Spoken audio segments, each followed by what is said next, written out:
Alright, so I'm sitting out in the Firebird right now, and today I want to go over a very common problem with these F bodies and just some causes and stuff that it could be.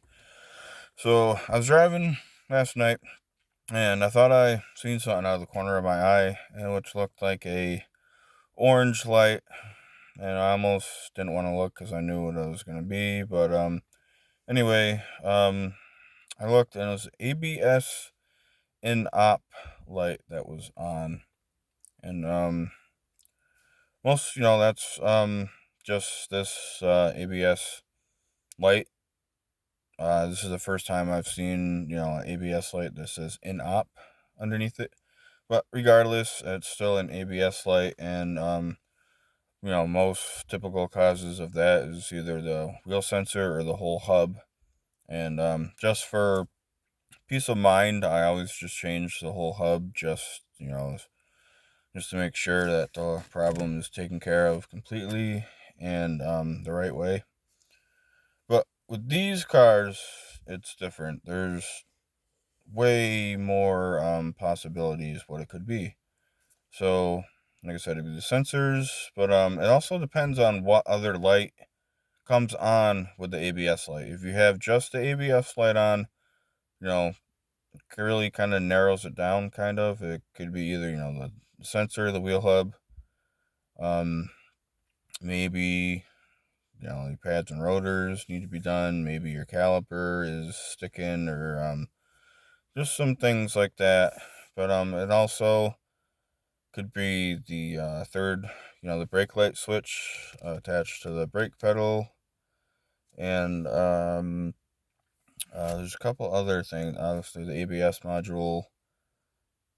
I'm not really gonna say. Well, I mean, if you have a red brake light on and your e-brake isn't pulled up, that means that your reservoir is probably low on fluid. But also, it could be your brake booster is going out, your master cylinder, or something's up with that. But the brakes on this are fairly new, so I know it's not that. The brakes are still working fine.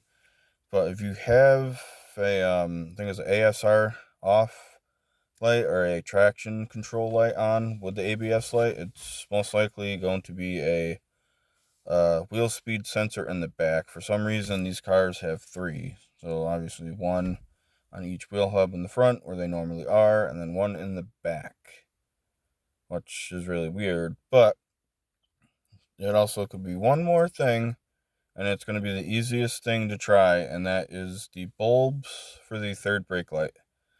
If one of them is out, maybe even both, that light is going to come on because the car is picking up a difference in the voltage for that brake light, and it's essentially saying that it can't determine if I'm actually hitting the brake or not, so it disables the ABS. And that is my case. I went out there a little while ago. I checked, and one of the bulbs for my third brake light is out, so I'm pretty sure that's my issue. I don't have bulbs right now, but once I get them around the end of the week, I'm gonna put it in, and that should take care of my problem. So if you have, if you've ever seen this light on with these cars, really pay attention to what other lights come on with it. I had a code reader too that can do ABS, and for some reason it just wouldn't connect to the car. So maybe it wasn't that serious. But also, when I shut the car off last night, the light was on. I started it back up a little while after the light was off. But I'm pretty sure once I started driving around and it started realizing that voltage is different again, it would have came back on.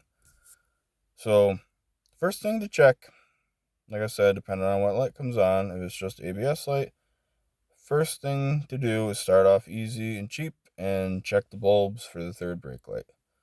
Hope this video helps you. It definitely helped me. And yes, stay tuned for future videos. I should be doing that custom cold air intake I want to do. hopefully by Friday this week. And I was also depending on what the outcome of this ABS light was going to do. I was going to just replace both wheel hubs for the hell of it, but I'm going to wait for just now.